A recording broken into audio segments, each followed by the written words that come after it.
Hi, I'm Annie Fitzsimmons. I'm your Washington Realtors Legal Hotline lawyer, and today we are talking about advertising and what is required in your advertising.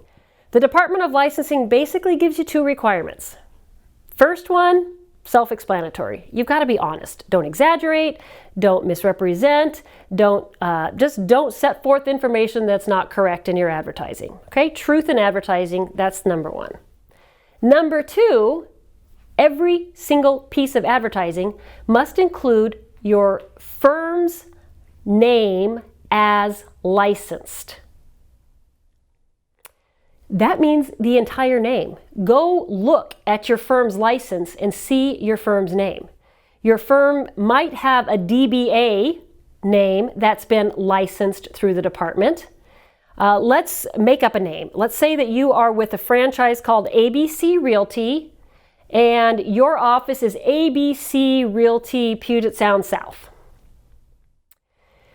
On your sign, on your business card, on your yard sign that hangs in the seller's yard, on the magnet that sticks to your car, on the pens that you use as a giveaway, it has to say ABC Realty Puget Sound South. That is your firm's name as licensed. It's not ABC Realty. That's not the name of your firm. Your firm's name as licensed is ABC Realty Puget Sound South in our example. All of that has to be on your advertising. That name has to be present, and not just present on your advertising, but it has to be clear and conspicuous. That's what the law says. Your firm's name as licensed must be included on all advertising in a clear and conspicuous manner. The Department of Licensing interprets that to mean that it has to be bigger and bolder than everything else.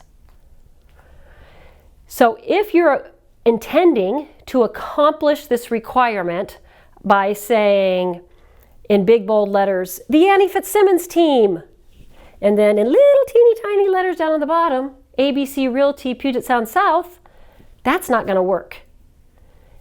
ABC Realty Puget Sound South has to be clear and conspicuous, bigger and bolder than everything else.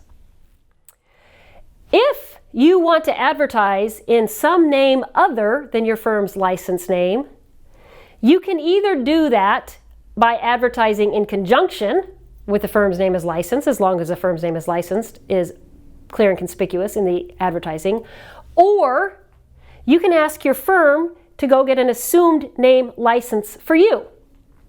So let's say I wanted an assumed name license that said the Annie Fitzsimmons team. If my firm agreed to go to the Department of Licensing and get that assumed name license for me, then and only then could I advertise with the name Annie Fitzsimmons team as the clear and conspicuous firm name on my advertising. If my name is licensed as an assumed name through my firm, then I can use that as the firm name in my advertising.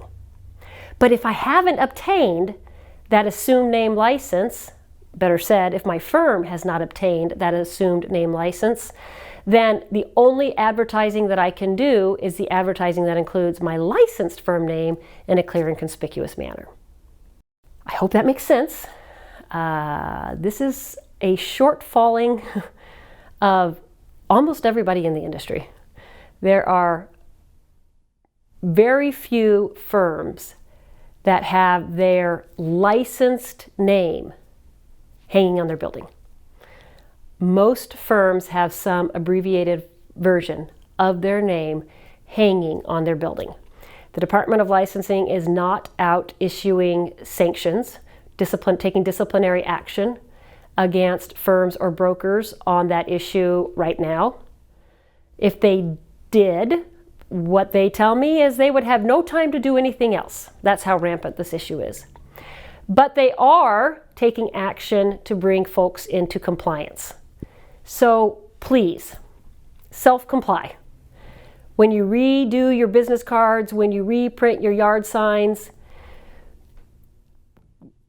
print them with your firm's name as licensed. And if your firm wants to advertise in some name other than their licensed firm name, then firms, you need to go get an assumed name license.